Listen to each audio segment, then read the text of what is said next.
चलिए समझते हैं वेवलेंथ और फ्रीक्वेंसी क्या है और दोनों में रिलेशन क्या है। किसी चीज़ की फ्रीक्वेंसी बढ़ाने से उसकी ऊर्जा कैसे बढ़ जाती है और वेवलेंथ बढ़ाने से वो अधिक दूरी तक कैसे तय कर पाता है, इसको समझते हैं। सबसे पहले समझते हैं वेवलेंथ क्या है। देखिए, तरंग की लंबाई को वेवलेंथ बोलते हैं, यानी जितना ज़्यादा तरंग की लंबाई होगा उतना ज़्यादा उसका तरंग दैर्घ्य होगा। इसको एंगस्ट्रम में मापते हैं। एक एंगस्ट्रम में 10⁻−10 मीटर होता है। वेवलेंथ को फिगर में समझेंगे। अभी पहले फ्रीक्वेंसी क्या होता है ये समझते हैं। फ्रीक्वेंसी कोई घटना एक सेकंड में कितनी बार होती है, वही उस चीज़ की फ्रीक्वेंसी होती है। सपोज दैट कोई दो व्यक्ति है, पहला व्यक्ति और दूसरा व्यक्ति। पहला व्यक्ति कोई काम को एक सेकंड में 4 बार कर रहा है और दूसरा व्यक्ति उसी काम को एक सेकंड में 2 बार कर रहा है। तो आप हमें यहाँ बताइए कि किसकी ऊर्जा ज़्यादा है। यहाँ पे तो पहला वाला व्यक्ति की ऊर्जा ज़्यादा है, क्योंकि वो एक सेकंड में उसी काम को 4 बार कर रहा है और दूसरा व्यक्ति जो है एक सेकंड में उसी काम को 2 बार कर रहा है। तो ऊर्जा ज़्यादा है तब ना वो 4 बार कर रहा है। यानी यहाँ से ये समझ में आया कि जिस चीज़ की फ्रीक्वेंसी ज़्यादा होगा उसकी ऊर्जा भी ज़्यादा होगा, यानी जिस चीज़ की आवृत्ति ज़्यादा होगा उसका ऊर्जा भी ज़्यादा होगा। यहाँ पे एक सेकंड यूनिक है, यानी स्टैंडर्ड वैल्यू है। फिगर में वेवलेंथ और फ्रीक्वेंसी को समझते हैं, और फ्रीक्वेंसी को बढ़ा देने या घटा देने से वेवलेंथ पर क्या प्रभाव पड़ता है। ये दोनों इन्वर्सली प्रोपोर्शनल होते हैं। देखिए कैसे। तरंग दैर्घ्य तो ये है, यहाँ से यहाँ तक की दूरी एक तरंग दैर्घ्य है, क्योंकि तरंग की लंबाई को ही तो तरंग दैर्घ्य बोलते हैं। तो ये एक तरंग तो एक वेव तो यहाँ से यहाँ तक है, यहाँ से यहाँ तक एक बार ऊपर और एक बार नीचे। यहाँ पे तरंग दैर्घ्य कौन है, यहाँ पे तरंग दैर्घ्य यहाँ से लेके यहाँ तक है। ये एक तरंग दैर्घ्य हुआ, ये एक तरंग की लंबाई तरंग दैर्घ्य हुआ। आप हमें यहाँ बताइए कि यहाँ पे किसकी फ्रीक्वेंसी ज़्यादा है और किसका वेवलेंथ ज़्यादा है। तो नॉर्मल है, यहाँ पे इसका वेवलेंथ ज़्यादा है, क्योंकि ये यहाँ से यहाँ तक एक तरंग है, यहाँ से यहाँ तक। ये एक बार ऊपर एक बार नीचे एक तरंग है, और ये एक बार ऊपर और एक बार नीचे। ये यहीं तक एक तरंग है, एक तरंग ये यहीं तक है, लेकिन ये एक तरंग यहाँ तक है। तो नॉर्मल है, इसका तरंग दैर्घ्य ज़्यादा है, लेकिन इसका फ्रीक्वेंसी ज़्यादा है। देखिए कैसे। दोनों वेव का स्पीड तो सेम ही है, क्योंकि वेव का स्पीड तो 3 लाख किलोमीटर प्रति सेकंड होता है। कैसे? प्रकाश का वेग यानी लाइट का स्पीड 3 लाख किलोमीटर प्रति सेकंड तो होता ही है। तो लाइट भी तो वेव ही के तो अंतर्गत आता है। लाइट का स्पीड 3 लाख किलोमीटर प्रति सेकंड है, इस वजह से वेव का स्पीड 3 लाख किलोमीटर प्रति सेकंड नहीं है, बल्कि वेव ही का स्पीड होता है 3 लाख किलोमीटर प्रति सेकंड। इसलिए प्रकाश का चाल हो जाता है 3 लाख किलोमीटर प्रति सेकंड, क्योंकि लाइट भी तो वेव ही के अंतर्गत आता है। तो जो वेव का स्पीड होगा वही लाइट का स्पीड होगा। तो वेव का स्पीड 3 लाख किलोमीटर प्रति सेकंड होता है। तो यहाँ पे दोनों वेव का स्पीड तो समान ही है। यहाँ पे इसका फ्रीक्वेंसी समझिए।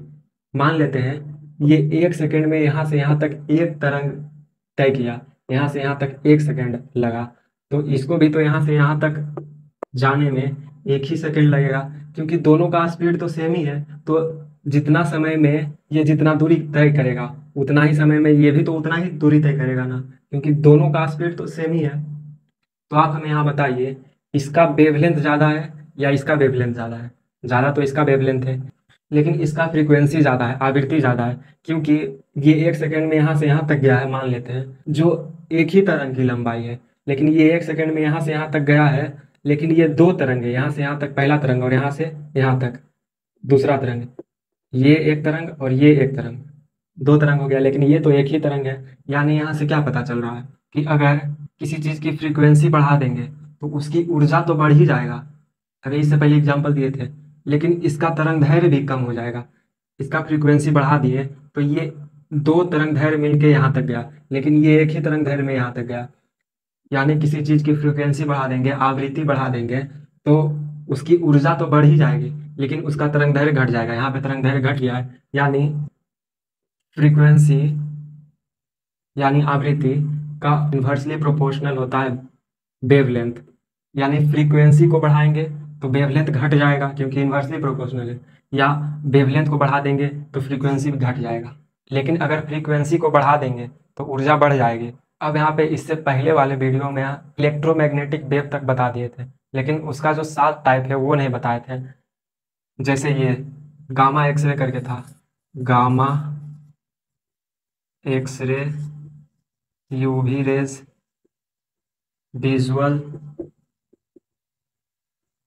Infra micro radio, infra micro radio, ये सभी वेव ही है, ये सभी इलेक्ट्रोमैग्नेटिक वेव है। पिछले वीडियो में हम बताए थे, जिसका थंबनेल है, ये सभी वेव ही है, सभी का स्पीड सेम है। लेकिन इसमें हम अंतर कैसे कर सकते हैं? कुछ तो इसमें ज़्यादा कम होगा तब ना। तो अगर इधर से इधर आते हैं, यानी रेडियो वेव से micro infra visual UV x ray इधर आते हैं, तो इसका फ्रीक्वेंसी बढ़ जाता है। यानी हम इधर से अगर इधर आते हैं तो इसका फ्रीक्वेंसी यानी आवृत्ति जो होता है वो बढ़ जाता है। और जब फ्रीक्वेंसी बढ़ेगा तो वेवलेंथ तो घट ही जाएगा, लेकिन ऊर्जा बढ़ जाएगा। यानी इधर से इधर आते हैं तो फ्रीक्वेंसी बढ़ जाएगा, लेकिन अगर इधर से इधर जाते हैं तो वेवलेंथ बढ़ जाएगा। वेवलेंथ यानी तरंग दैर्घ्य बढ़ जाएगा। लेकिन आप हमें बताइए, रेडियो वेव के पास ज़्यादा ऊर्जा होगा कि गामा एक्सरे ये सब के पास ज़्यादा ऊर्जा होगा? कॉमन है कि ये सब के पास ज़्यादा ऊर्जा होगा, क्योंकि इधर से अगर इधर जा रहे हैं तो फ्रीक्वेंसी बढ़ रहा है, और जब फ्रीक्वेंसी बढ़ रहा है तो ऊर्जा तो बढ़ ही जाएगा, एग्जाम्पल भी बताए थे। लेकिन अगर इधर से इधर बढ़ रहा है, इधर से इधर बढ़ रहा है, तो वेवलेंथ बढ़ जाएगा, और ये अधिक दूरी तक तय कर सकती है। क्योंकि यहाँ पे देखिए, जितना ये 1 सेकेंड में, मान लेते हैं ये 1 सेकेंड में यहाँ से यहाँ तक गया, तो ये भी तो उतना ही दूरी जाएगा। लेकिन ये इसका तरंग दैर्घ्य बढ़ा है तो ये अधिक दूरी तक जा सकता है। यानी इधर से इधर जाने पर ये वेव जो है अधिक दूरी तक तय कर सकते हैं। लेकिन अगर इधर से इधर आएंगे तो इन सब का फ्रीक्वेंसी बढ़ने के वजह से ऊर्जा बढ़ जाएगा। यानी सबसे खतरनाक गामा, उससे कम एक्सरे, उससे कम यूवी, इससे कैंसर भी उत्पन्न हो जाता है। ये जो विजुअल है इसी को लाइट बोलते हैं, प्रकाश बोलते हैं, इसी को लाइट बोलते हैं।